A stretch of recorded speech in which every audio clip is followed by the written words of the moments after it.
Okay, this is part 2 for chapter 1. Okay, in this part, we are going into 1.3. How do we measure physical quantities? These are the learning objectives. Okay, we need to have an understanding of the order of magnitude of various common objects around us. Okay, and also how should we select and use appropriate measuring instruments to measure physical quantities. In this chapter, we are only going to focus on length and time. Okay, so you may pause the video at this point to do the following 2 questions to recap on what you have learned in the previous chapter. I am going to go through now. Which of the following is not an SI unit? Okay, you should still remember your 6 base quantities and their SI units by using the last man at the cursor. Okay, so I'm going to write kilograms is the SI units for mass. Seconds is the SI unit for time. And then degree Celsius is for temperature, but it is not the SI units because for temperature, the SI units is actually Kelvin. Okay, so the answer is C because it's not an SI unit. And for mole, okay, is the amount of substance. The SI unit for amount of substance.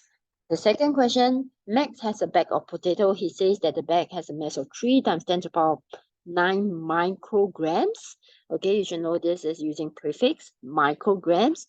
Okay, and then I want to convert it to kilograms. So I'm going to open up my prefix first. 3 times 10 to the power 9 microgram. Micro is actually times 10 to the power minus 6.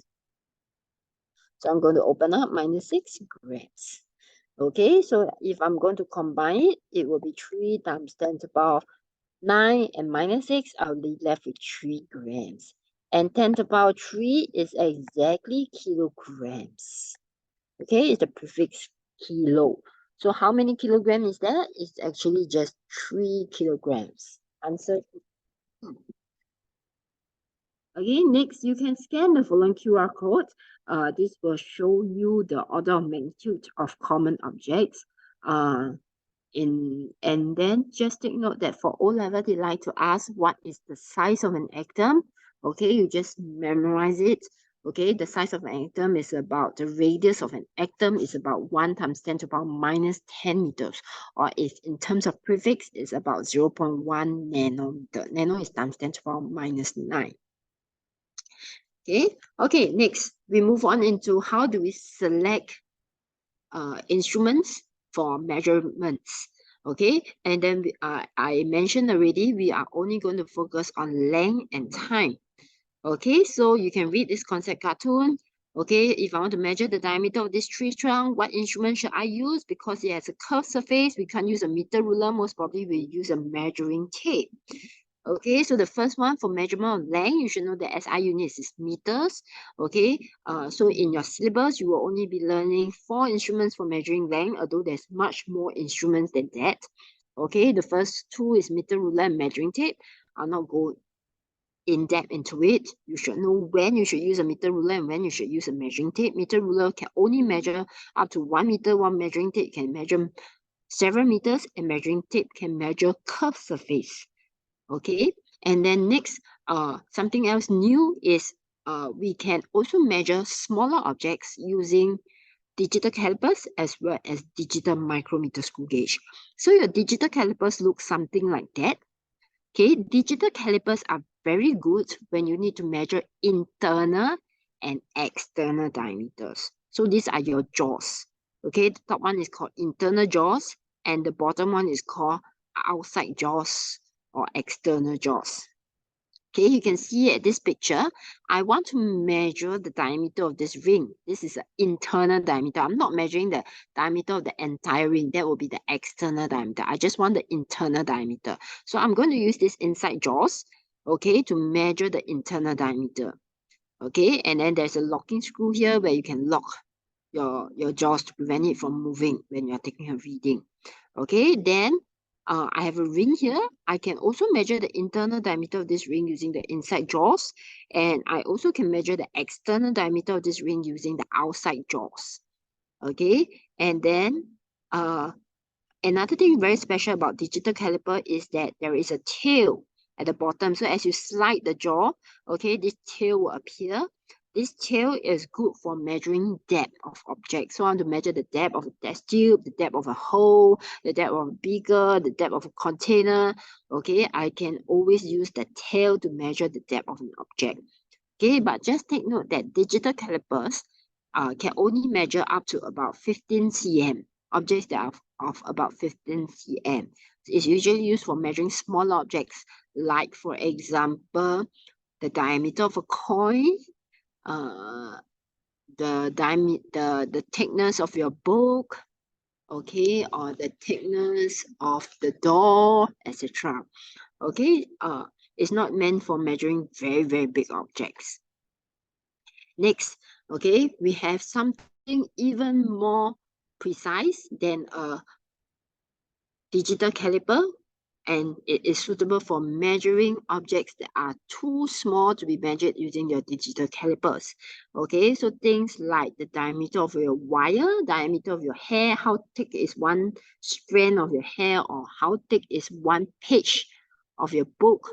Okay, so things that are very small, we can measure it using your digital micrometer screw gauge. Okay, so how does it work is you need to know a little bit about the different parts of the micrometer screw gauge. You have the anvil and the spindle, okay, where you put your objects in between here for measurements, and then you have a main scale over here and a timber scale. You turn this timber scale, the main scale, you can't move it, you turn this timber scale to close the spindle, okay, closer to the anvil, okay, to put your objects in between. You turn on this timber until your spindle touches the object, and then you will start turning using the ratchet at the end. Over here, instead of the timber, you use the ratchet, then you will start turning it until you hear a click sound. Once you hear the click sound, means, okay, stop turning. If you continue to turn some more, you will over tighten it and you will spoil this micrometer screw gauge. So you just turn and then you hear a click sound and then you just stop measurements, okay, and then you will see a digital display over here. And for both digital calipers and digital micrometer screw gauge, there's a 0 button here. So before, at the start of every experiment, it's a good technique to press on this 0 button to ensure that there is no 0 errors. Okay, the reading will always start from 0. If you don't press on this button or the tear button, then your reading sometimes might start from 0.01 mm, etc. Okay, so there is a 0 or tear button. Okay, so whenever we are measuring length, okay, what are some of the errors that could have arisen from it? The most common one is parallax errors. So parallax errors is always due to the incorrect positioning of our eyes. Okay, not only for length, also for like measurements of water in the measuring cylinder. Okay, we also always have parallax errors. So how to prevent parallax errors is to have our line of sight directly above the ruler or directly perpendicular to the ruler. So for example, if I'm reading here, my eyes must be placed directly above it. So I need to stand up and shift my position until I'm directly above this area. I cannot just sit at one position and then I just look here and look here. Then my measurements will be incorrect. Okay, due to parallax error. Next, okay, you need to know that there are 2 common types of errors that we have when we are doing our measurements. Okay, the 2 errors are random errors and systematic errors. Random errors are very unpredictable. Sometimes it's a little bit bigger, sometimes it's a little bit smaller than the correct values. So how do we reduce it or minimize it? We do so by taking a lot of readings and then calculating the average. Because sometimes the reading might be a little bit bigger, and then sometimes the reading might be a little bit smaller. So after that, if you take together and you find the average, it will cancel out.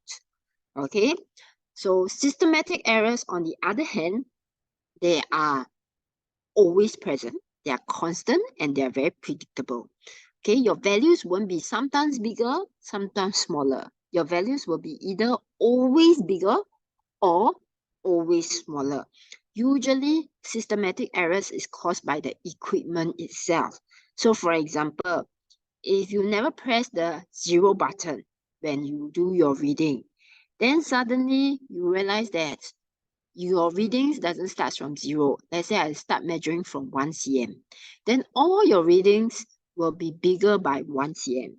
If I never start from 0 again, I measure starting from -1 cm. Then all your readings will be smaller than the actual one by 1 cm. So how do we minimize systematic errors? We just have to recalibrate the instrument by pressing the 0 button or by minusing away the 0 errors. Okay, so common random errors are like human reaction time. Sometimes you start the stopwatch faster, sometimes you stop the stopwatch slower. Okay, so those are random errors, and systematic errors, like what I say, they are usually caused by 0 errors. You don't start your measurements from 0. Okay, and then next, whenever we measure physical quantities, in physics, we do a lot of measurements, especially in the lab. Everything that we want to measure, we use an instrument to measure it. There is a precision for the instrument. We record the reading to the precision of the instrument. So the precision is actually the smallest unit that the instrument can measure. So for example, if you take out your ruler, you can measure 4.5 cm, 4.6 cm, but you cannot measure 4.52 cm. So the smallest unit is actually 0.1 cm or 1 mm. That is the precision of your ruler. Okay, but for digital calipers and micrometer, I can measure up to a higher precision because I can measure very small items. So for digital calipers, the precision will be up to 0.01 cm, one more decimal place than your ruler. So your ruler can only measure 5.4, but with digital caliper, I can measure 5.42 cm. And then digital micrometer screw gauge is even better. It can measure up to 0.01 mm. Okay, so this table can be found in your textbook.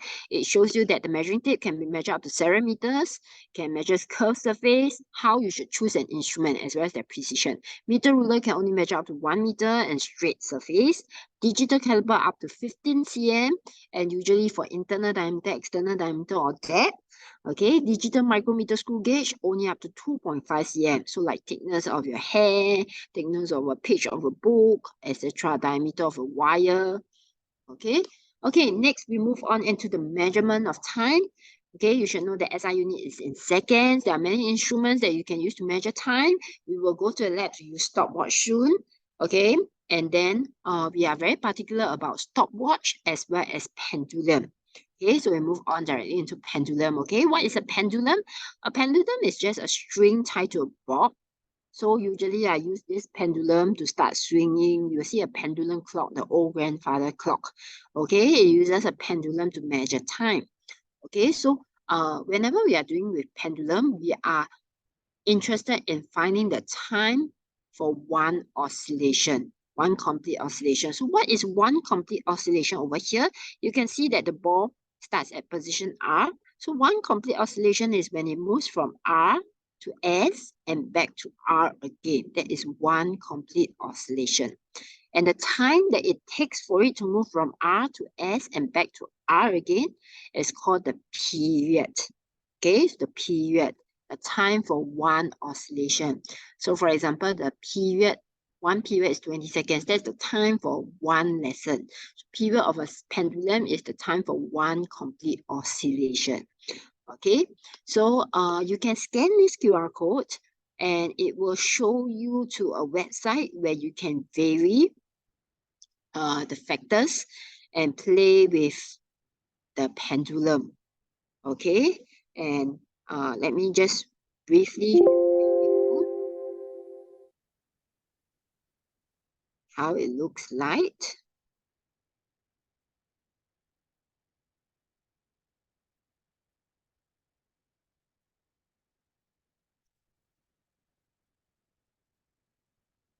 Okay, scan already. You should go into something that looks like this. So I just go into intro. You will see I have a pendulum over here. I can vary the length. I can vary the mass. I can vary the gravity. I can vary the friction. You can play around with it.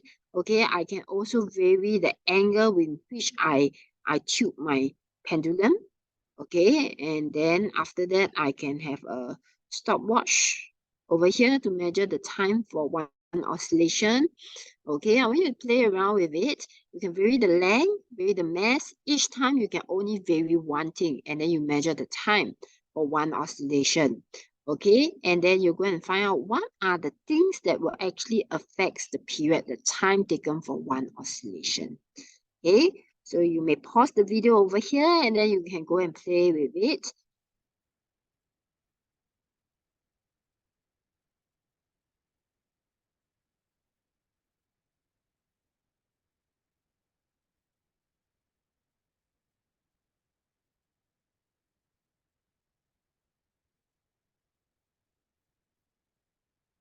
Okay, and if you manage to finish with it, you should realize that the period, the timing of that swing of the pendulum is actually dependent on the length of the pendulum as well as the gravitational field strength. But we will not zoom in depth into gravitational field strength because for your syllabus, we are assuming that we always conduct experiment on Earth and the gravitational field strength on Earth is constant. Okay, so we are only cares about the length. Okay, the mass, even if I hang a heavier mass or lighter mass, the time for the swing is still the same. The angle also doesn't affect. I can use a big angle, small angle. Okay, the timing will not be affected. Okay, only the length of the pendulum will affect the timing of the oscillation. So the period is dependent on the length. The longer the length, the longer the period. Okay, so just take note of this. Period is only dependent on length and gravitational field strength. It's independent of the mass. Okay, next, I want to talk about human reaction time. There's no such thing as called human error. Okay, it's not called human error. It's called the error due to human reaction time. Whenever we are doing a pendulum experiment, we set the pendulum swinging. Okay, there's always this error caused by human reaction time because we need time to start and to stop the stopwatch.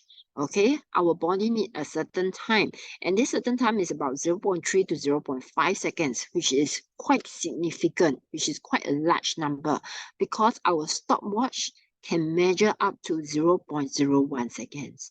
So for 0.3 to 0.5 seconds, it can be measured as quite a large amount on the stopwatch. So usually this is a random error because sometimes we start the stopwatch a little bit faster while sometimes we start the stopwatch a little bit slower. Okay, so sometimes your reading is a little bit faster, sometimes your reading is a little bit slower. So it's a random error. Okay, it's not consistently larger reading or consistently lower reading. Okay, so human reaction time. Usually, how do we minimize it? It's not by taking a lot of readings and then finding the average. We do that, but then most of the time, the best way to minimize this human reaction time is to take a large number of oscillations. So whenever I want to measure the period, which is time for one oscillation, I don't measure just one oscillation. I will start the stopwatch and then I will count for about 10 to 20 oscillations before I stop my stopwatch. So I'll measure the time for 10 to 20 oscillations. After that, to find the period, I will take the total time divided by the number of oscillations. Like for example, I measure for 20 oscillations. Then I will take the time divided by 20 to get the time for one oscillation. That's the period. Okay, when I do that, all I do is I only start the stopwatch once and end the stopwatch once. Start and stop once. So there's only one human reaction time, which is 0.3 to 0.5. But when I calculate the period, I divide this 0.3 to 0.5 seconds caused by the human reaction time by 20. You get it? By 10 or 20, depending on the number of oscillation you use, divided by 20. So if I do that, then my human reaction time is very small already because it's divided by 20 times. Okay, but then some people ask me, then why not I do 100 oscillations? You can, but it is time consuming. You don't have so much time to go about doing 100 oscillations. Obviously, you do 100 oscillations, then the human reaction time is negligible. It's very small because it's divided by 100 times. But no people will go and do 100 times to save time. Okay, so that's it.